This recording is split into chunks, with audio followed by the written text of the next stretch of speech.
Hello everyone and welcome back to Introduction to English Literature. Today is the 12th lesson, the 12th recorded lecture of the course, and the midterm exam is in 1 week or something. It starts. I don't know if you have if you know when the midterm exam will be, but generally the exams will start in not this week, not the next week, the week after it, on the 8th of April, I guess. اوكي كنت بستنى الكهرباء بس مشتش فحظوي بالجوال.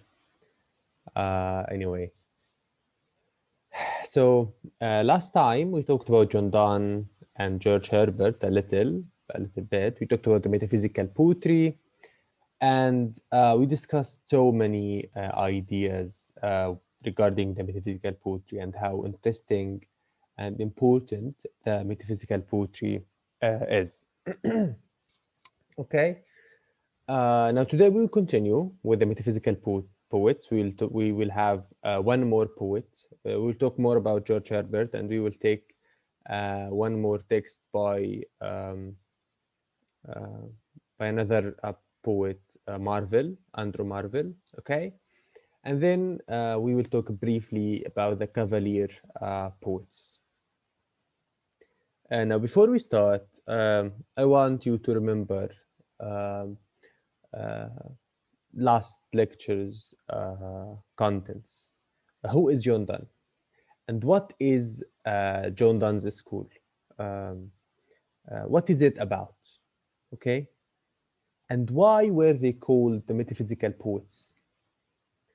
Remember, we said that T.S. Eliot considered this a curse. They were a term of abuse. Metaphysical poetry. It's nothing about metaphysics. In a way, yes, but they were not called metaphysical poets because they talked about God and what is beyond the nature, but rather because it is a complicated word and to give people this bad impression. So they framed the metaphysical poets by calling them so, especially Samuel Johnson. Okay? We talked about Samuel Johnson and Dryden and Ben Jonson and Alexander Pope and what they said about Donne, and Ben Jonson said that he deserves hanging because of his poetry, and he said that John Donne will perish. Nobody will know about John Donne, and we talked about this and how funny and ironic this is, because now no one, like almost no one, knows about Ben Jonson, but everyone knows about John Donne, right? So today we'll continue, but before, because I know it's a lot what we studied last time, this will be a very simple and direct lecture. I will revise the metaphysical poetry, the features, the experimentation of John Donne. Again, I will revise just what I said last time, just to make it clearer, okay, to remind you of it. And then we will take two more texts, one by Andrew Marvell and one by George Herbert. And then we will talk briefly about the Cavaliers, okay, the Cavalier poets. Now, the metaphysical poetry, as we said, has some features. Now, I'm not saying that every text has those features. No, you can find some of them here and there, okay? In John Donne, it's bombarded, it's heavy, it's full of these features with John Donne, but with Herbert, you will find some of them, some new other features. And in Marvell, you can find a few, but still, it's called metaphysical poetry in a way or another. Okay? We said that one of the most important things about John Donne and about generally the metaphysical poets is using parody. What is a parody again? Is the imitation of a particular writer or a particular school, okay? And usually it's to make fun of them, you know, mocking them. Like John Donne, what John Donne did with the passionate shepherd, come live with me and be my love, and let's all the pleasures prove. This was the shepherd talking to his mistress, to his love, who is from the court, who cannot afford. But then John Donne mocked him. He made fun of this poetry, this idealized, idealistic poetry, impossible love. He said, "Come live with me and be my love, and let some new pleasures prove." Okay? And we said that this is an act of intertextuality. This is an act of intertextuality, bringing uh, uh, uh, or bringing a text or a word or a phrase or an idea, even sometimes, from someone, from another previous poet or writer. Okay? So parodies and intertextualities are part of the experimentation of John Donne, how he experimented with poetry. And these are two of the features of this poetry. Now, again, in the exam, if I ask you to contextualize, never ever tell me that, like, for example, if I gave you Easter Wings, remember Easter Wings by George Herbert? Never tell me that this is a metaphysical poetry and we can find here parody. Where is the parody in Easter Wings? So yes, parody is one of the features of metaphysical poetry, but not in every text, not in all the texts, right? So if it is there, tell me that yes, it's there and it's part of the features. But sometimes it's not. Like you don't find all the features in one text. Some of them, most of them, sometimes a few of them, not all of them. Like we can find this in Marvell, not all of them, just few. Okay. We also talked about the conceit, a very interesting topic, the conceit. We said a long metaphor, an extended metaphor, a far-fetched metaphor, a metaphor or a simile, but it's in a way weird, not common, and it's far-fetched. Right, like the flea. We talked about the flea, and we talked in the face-to-face lecture about the stiff twin compasses, you know, الفرجار, okay, and how John Donne used it as a metaphor of love. Again, I told you about the book. So this is a conceit. A conceit is an extended metaphor or a simile that compares two dissimilar things that you cannot find similarities between them. Not like the lion and the boy. When you say this boy is a lion, yeah, you can. He's courageous. He's strong. He's whatever. Okay. If you said that this man is I don't know, this mother is a bee, okay, so she's a queen, she's, I don't know, she brings us honey or something. So you can find something for this metaphor, right? You can understand it. But when you say that our love is like the flea, بعوضة, it's weird, right? And this is John Donne. It sounds weird, but when you read it, oh my God, it makes sense in a way. Yeah. Okay. And we talked that there are paradoxes in his poetry. You know what is a paradox? A self-contradictory statement, a statement that contradicts itself. And this we found it in Easter Wings, right? Remember the last line, how the fall is in a way what makes us again rise, go further up. And the colloquial language, you know, using tough words that the classical poets did not use, and we will see this today, okay, in the Color by George Herbert. The colloquial language, using the language that is not highly sophisticated. Remember the rules of decorum. Now they are breaking those rules. We talked about the form. So the rules of decorum, we have the form, we have the language, and we have the theme. So far, new language, you know, we have colloquial language, not not a highly sophisticated language. No, we have a colloquial language. So a new language, new forms. We have a new poetic forms. Like remember the sonnet uh, by John Donne. We have a new form, a new rhyme scheme with the sonnets, and we have the concrete poetry, like the Easter Wings by George Herbert.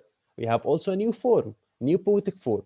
So we changed the language, we changed the form, and then we changed also the themes. Because remember, now this is a sonnet, but it's about God, not the love between a man and a woman, simply put. No, now we have God in the sonnet, the relationship between man and God, and we will see this today again with Herbert and with Marvell, how the theme also changed, like in John Donne uh, in the previous lecture. So they broke the rules of decorum. And again, this is in a way challenging, as I said in today's in the face-to-face lecture بالمحاضرة الوجاهية, they challenged the rules of decorum, not because of them, not because they wanted to challenge or just to break the rules, but in a way they were challenging the authorities. And this is why the people who were close to the mainstream, to the king and to the nobles, they criticized him. They said that he deserves hanging because he's criticizing the rules, he's challenging the rules, and this is in a way challenging the institution, challenging the monarch, maybe challenging the customs, the traditions. We talked about the theme, how realism became the new theme of poetry, the new subject matter, instead of the Elizabethan idealism, like in the Shepherd and in Shakespeare. There's idealism in the sonnets. Okay, in a way Shakespeare is different, because yes, there is idealism, but in a way there's also sometimes skepticism. But generally, yes, come live with me and be my no, not come live with me. Shall I compare thee to a summer's day? And at the end of this sonnet, sonnet 18, we have, as long as men can breathe or eyes can see, so long lives this, and this gives life to thee. This is idealistic, right? In a way, it happened because yes, the sonnet lived, but this is in a way again idealistic. But with the metaphysicals, no, it's realistic, more realistic.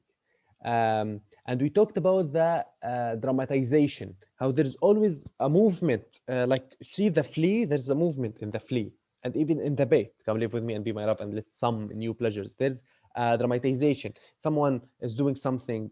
There's action in the poetry. Okay, and we talked about the argumentative style, the argument. There's always argument, like the flea, my love and you. Me and you and the flea is love, our love, because when it bites us, etc. Or the stiff the compasses. Okay, so there is this argument. This is one of the features, one of the very important features of the metaphysical poetry. We talked about love and how love is mixed with religion, and those two are mixed with daily life issues. And how we talked about criticizing and challenging the mainstream, the rules, the established rules, and we talked about the roles of women, and how women are empowered in John Donne's poetry. How we have women, sometimes they are voiced, sometimes they are active. See, she killed the flea in the bait. She outsmarted him. She's more smart than the man. So women are no longer passive and silenced, like in for example, in Christopher Marlowe. We only hear from him. Come live with me and be my love, and I'll bring you food. I'll bring you andomi, and I'll bring you, I don't know, shipsy and gold, pure gold, and I'll do everything. And then we don't know what she wants because she's silenced. She doesn't speak. But in Marlowe, no, the women are empowered. They have voice, and they have new rules.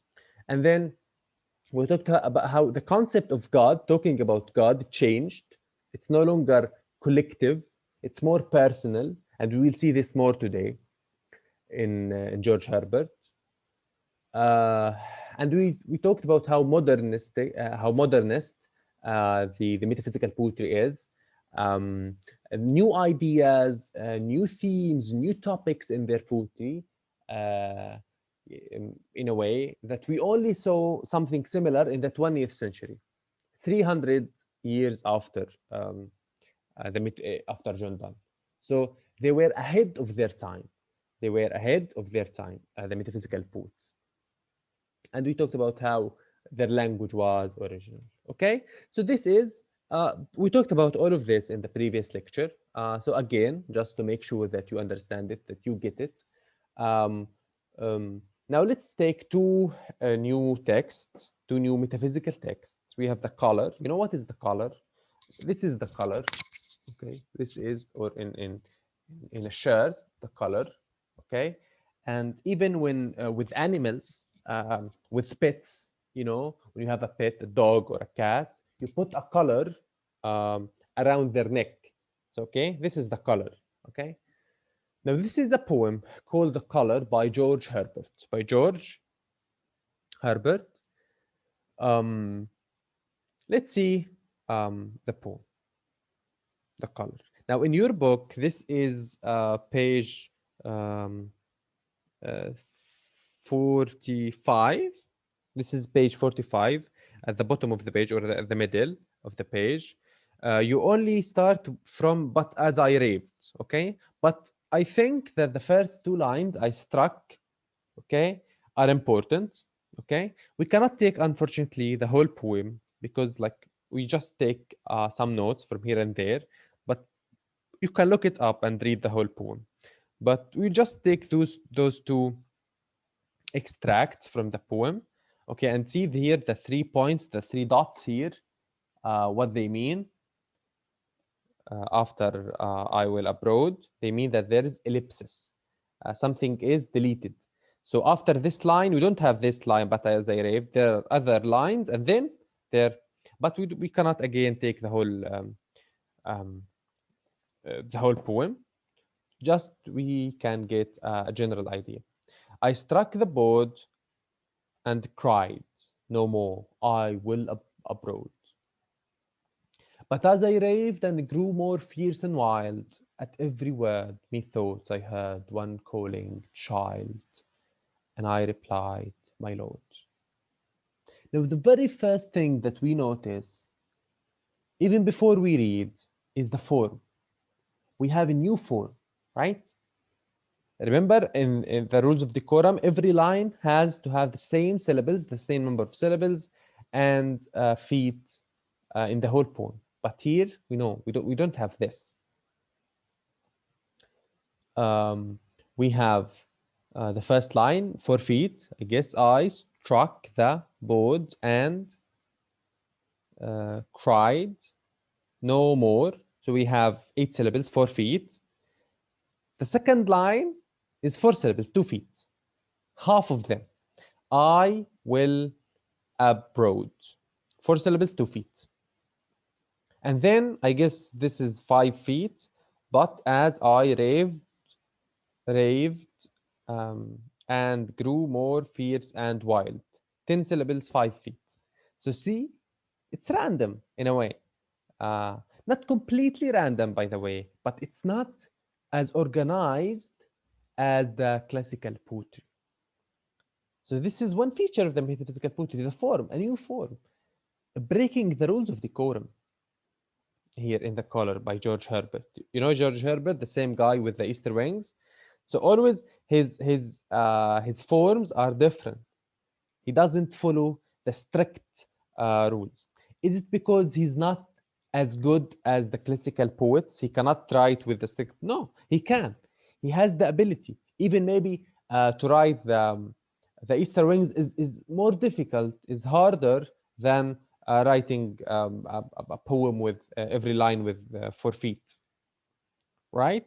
So he has the skill, but he chooses not to follow the rules because he has something.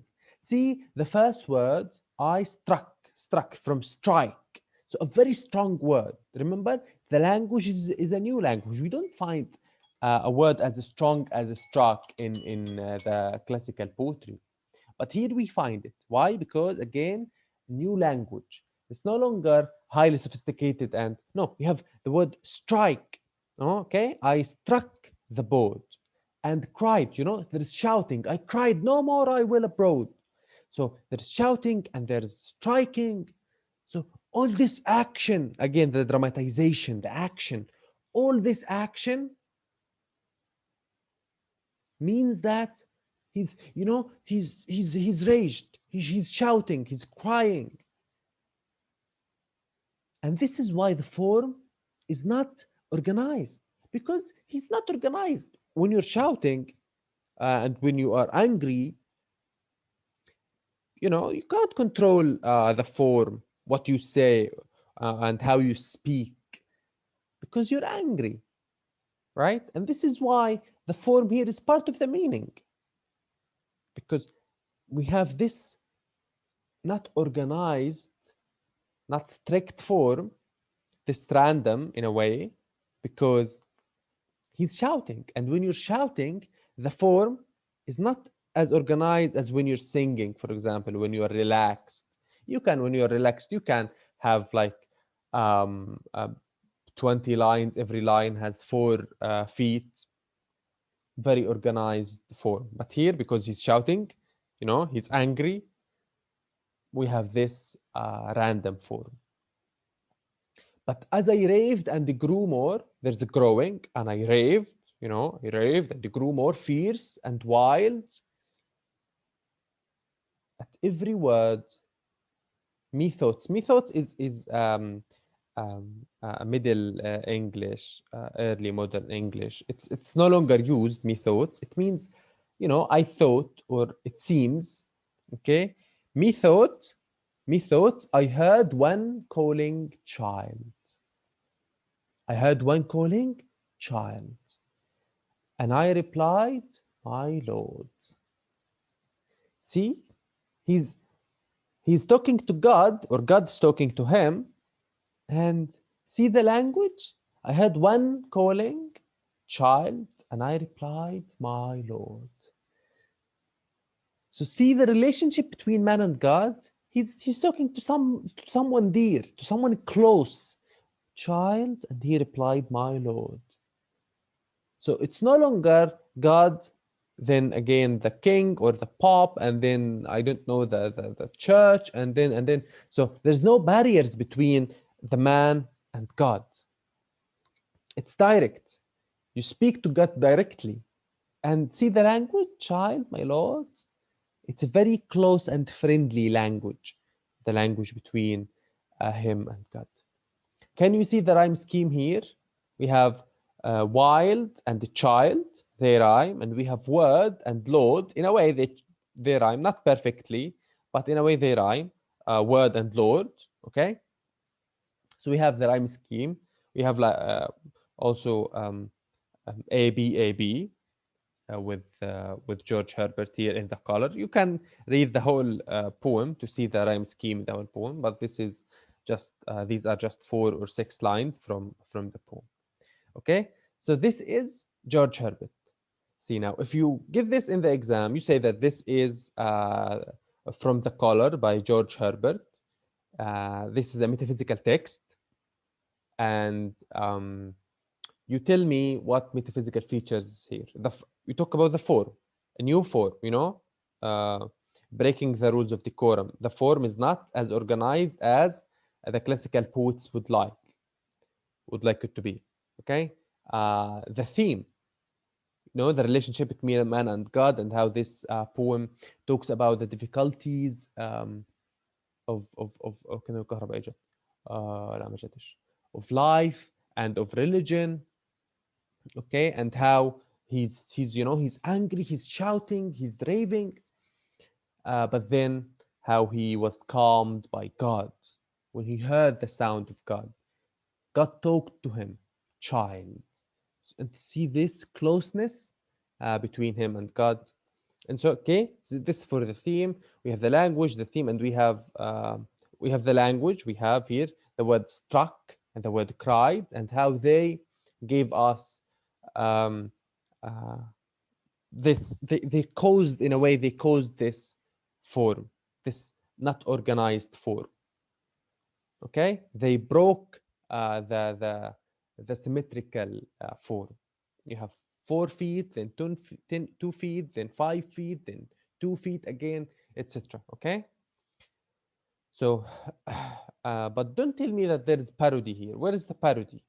Okay, if there is a parody, tell me, but where is it? Just don't tell me everything. Intertextuality. Where is the intertextuality? From where? Who is he intertextualizing? I don't see that. Maybe there is, but I don't see it. And so in the exam, when you contextualize, for example, this text, always refer everything from the text. If you say that there is a new language, new themes, okay, don't tell me that he's empowering women. Where is women in this text? There is no women in this text, right? So don't just write anything from the features of the metaphysical poetry. Choose the things that we have here: argument, we have action, we have dramatization. Okay, but we don't have women, for example. So not everything. Um, okay, you see the dramatization here. He's talking to God, and God's talking. This is more of a this looks like a Shakespearean soliloquy in a way, right? He's remember to be or not to be. Remember the soliloquies in Macbeth. He's angry. He doesn't know what to do, and then he's calmed down. He's thinking. He heard the voice of God, in a way. Okay, so this is George Herbert, the caller. Let's move to sorry. Let's move to the last metaphysical text we will study. Um, Now we will never be done with metaphysical poetry. We will never be done with John Donne. Okay, but this is what we will study from the book. Okay, um, and you can, if you like the metaphysical poetry, you can Google for more poems, more metaphysical texts, and tell us about them. Okay, let's take this to his coy mistress by Andrew Marvell. This is one of the most famous texts in the English literature, to his coy mistress by Andrew Marvell. Now, Andrew Marvell is considered a metaphysical. This text is, you can find it in page 47, the top of the page. Okay. Um, he's a late metaphysical poet. He's not completely metaphysical. He's different from John Donne and George Herbert in a way, but also similar in other ways. Okay. So this is one of his most famous texts, to his coy mistress. Now, from the title, to his coy mistress, what uh, what can we tell from the title? Only from the title. One, when mistress, you know what is a mistress? Mistress is a lover, a lover, his lover. And coy, we talked the word coy before. We talked about it. Coy means shy. Okay, so to his shy lover, in a way, to his coy mistress. Now, first, the word his means that she belongs to him. And this is anti-feminist, right? As if she, the woman, belongs to him. And second, she's shy, she's coy, she's not strong, okay? She's not active, she's not, no, she's shy. So again, this is a stereotype about women, okay? That women are shy and etc. Even though that women can be strong, can be shy, like men can be strong, can be shy, can be can be voiceless, etc. So this is from the title. We have the word his, which means that she belongs to him, and we have the word coy, which again is a stereotype about women, that they are shy, which is a wrong stereotype. Not all women are shy. Some of them are shy, some of them are not. Some of them are strong. Some of them we learn that we learn, and we take our strength from our mothers, and especially us, the Palestinians. The Palestinian women are amazing women. They are also in the field fighting and resisting the occupation, and they're not coy, they're not shy, they're strong. Okay, And all the women in the world, some of them are shy, some others are strong, but here he is stereotyping them.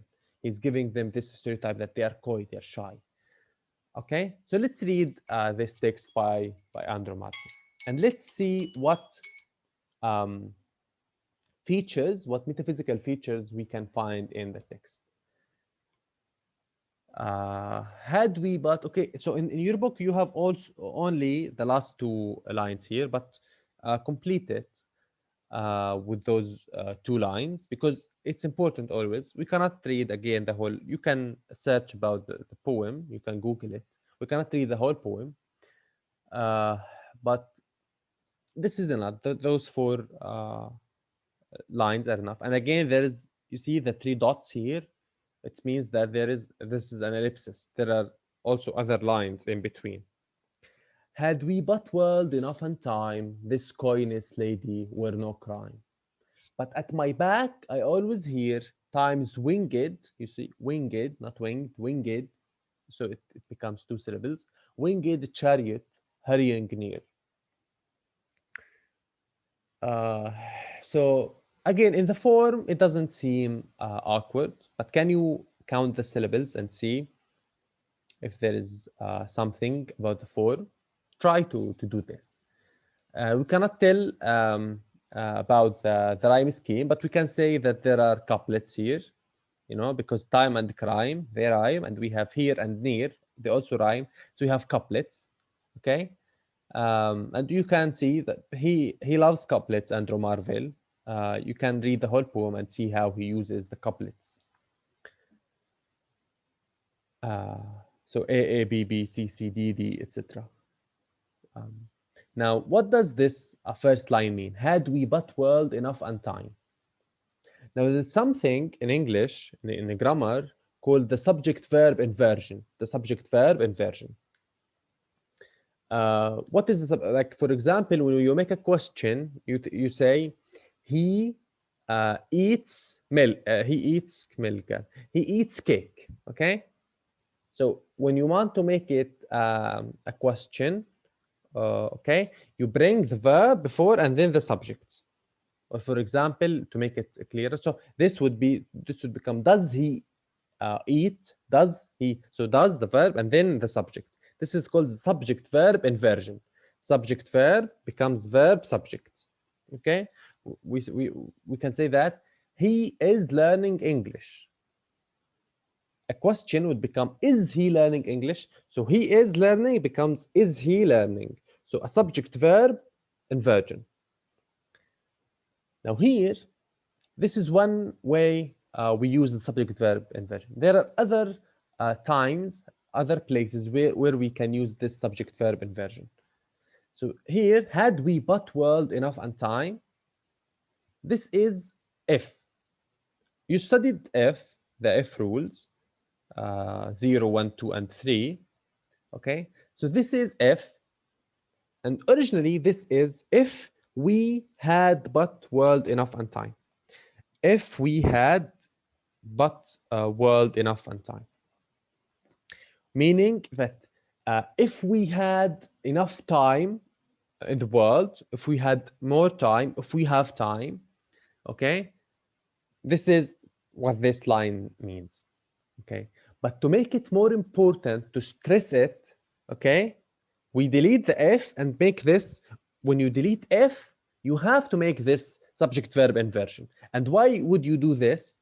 To make it stand out, to make it more important, okay? So we said when we studied Marlowe, we said that had Marlowe lived more, he might have surpassed Shakespeare. Some critics say that if Marlowe lived more, he would, but can this happen? It is impossible. And this is why it's rule number 3, the third F rule, okay? So he's saying that if we had enough time, okay, if we have, but we cannot, okay, because we don't have enough time. So if we had, okay, if we had enough time, no, this is number 2. if number two. If we had enough time, you know, number two, rule number two in if, it's used when something is impossible. Like when you say, if I were you. Okay, if you want to make a subject verb inversion, you say, where are you? And this is impossible. I cannot be you, right?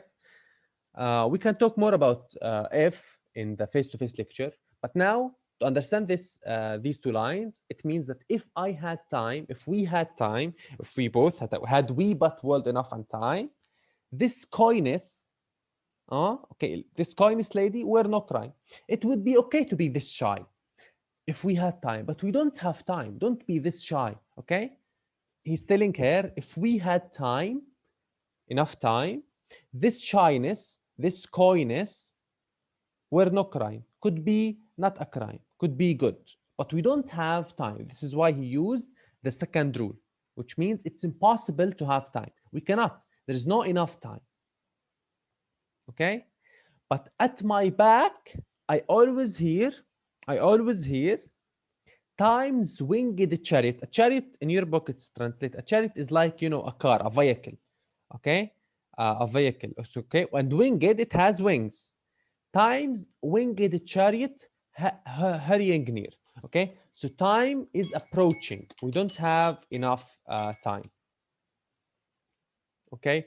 So this is, again, a very interesting metaphor here. Okay? See, time's winged chariot. Okay? The vehicle of time, the winged vehicle, the winged, okay? So in a way, how can you translate this into Arabic if you want to? Try to translate poetry using poetic language in Arabic, okay? So a very beautiful metaphor, as if the time has, the time is a vehicle, okay? And it is approaching, it's hurrying near, it's approaching us. So time is passing. See how even in Shakespeare and Marlowe, everyone is concerned with time. Everyone is obsessed with time at that time in the Renaissance. Time was crucial in their poetry and in their everything, with love, with war, with whatever they talk about. Remember Christopher Marlowe at the end of the play, we studied an extract from it when the clock was striking. Okay, so they were all concerned with time, and with Shakespeare, as long as men can breathe or eyes can see, as long so long lives this, and this gives life to thee. So he was concerned with mortality. Okay, and this again, he's saying that time is winged chariot hurrying near. So time is this vehicle of time is approaching us.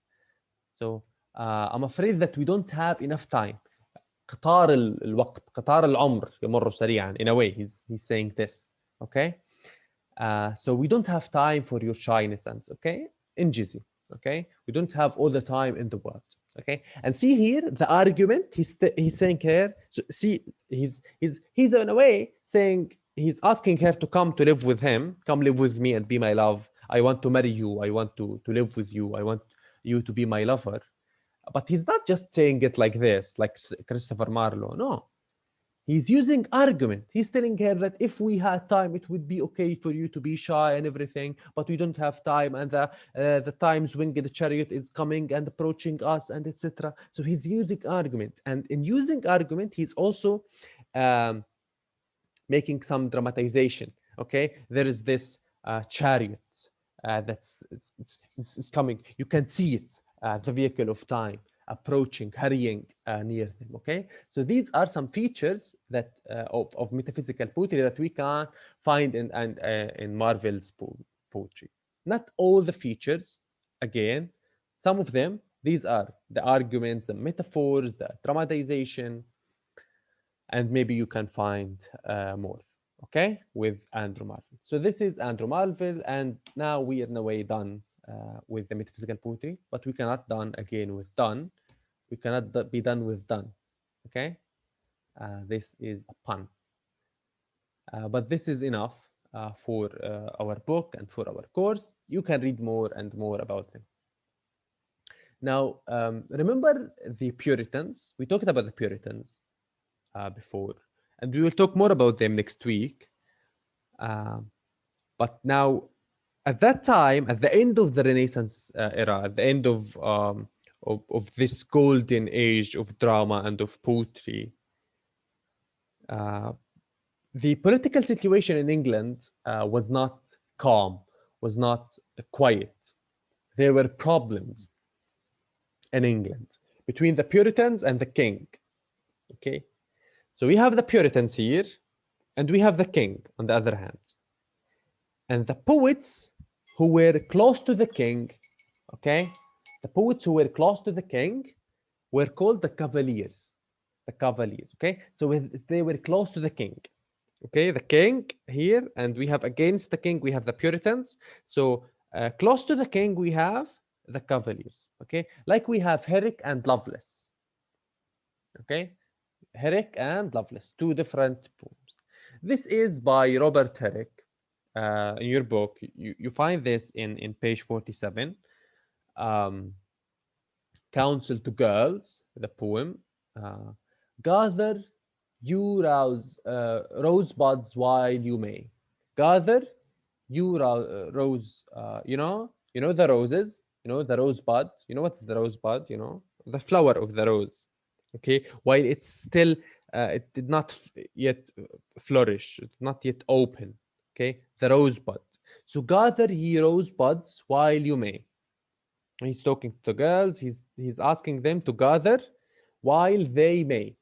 Gather you, gather ye rosebuds while you may.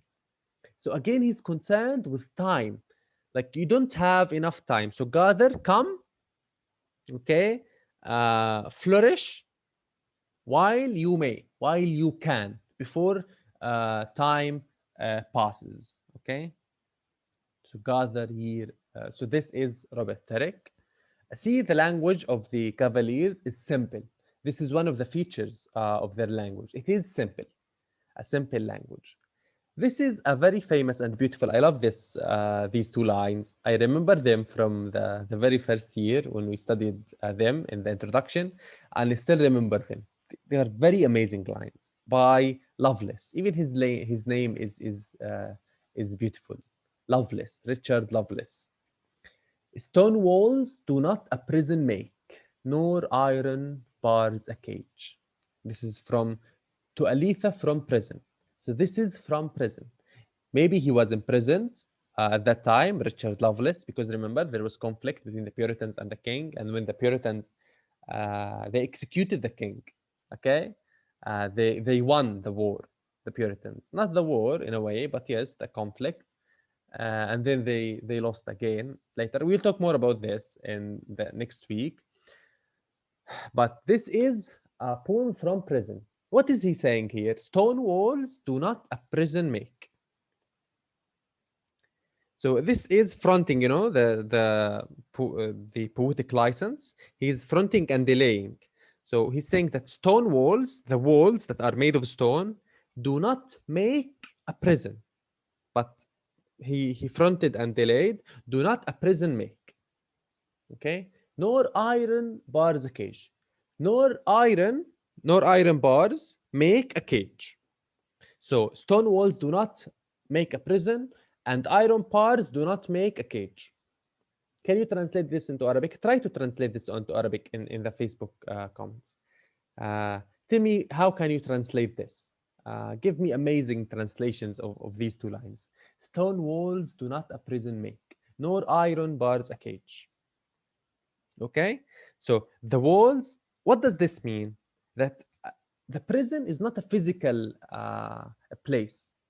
Even if you are like, because he's from prison, he's talking, he's writing to Aletha from prison, so he's in the prison, but he's telling her that even if I am physically inside the prison, but my mind is free. And this is why I'm writing literature. Writing literature means that I'm free. Maybe physically not, but mentally free. Because a prison is not about the stone walls, the walls that are made of stone. The cage is not about the iron bars, the iron bars that make. No, it's mentally. You can be out, not inside the prison. You can be out of it, but you're mentally imprisoned. You are mentally in inside the prison. A very, very two beautiful lines. Maybe I love them because I'm Palestinian, and we Palestinians have something for prisons, right? Even we have the prison literature. You know, so many Palestinian prisoners wrote poetry from their from the prison in the Israeli occupation. Very beautiful lines by Richard Lovelace. So these are the Cavaliers. These are the metaphysical poets. We're done with them. Next time we'll talk about the last lecture on the Renaissance age. Will be next time. We'll talk about the prose, because so far we only talked about verse poetry. Because even the drama, um, uh, the um, the plays are written mostly in verse. So far we only talked about verse and poetry. But next time we'll talk about prose, okay? And we will be done with the Renaissance. Thank you everyone for listening. And for the discussion today, I'm asking you, I asked you this before, but I'm asking you again now. Maybe you have a better opinion after reading the metaphysical poetry. What is the relationship between the form and the meaning? Can the form be part of the meaning, or can the lack of the form, when we have the form, like in the Shakespearean sonnets, can the form be part of the meaning? We discussed this. طيب, can the lack of the form, when we lack the form, when we have a form that is not organized, not strictly arranged, can this be part of the meaning? Is the poet trying to convey some message here or there? Think about this and tell me what do you think in the discussion in the Facebook group. Thank you everyone for watching, and see you inshallah next time. مع السلامة.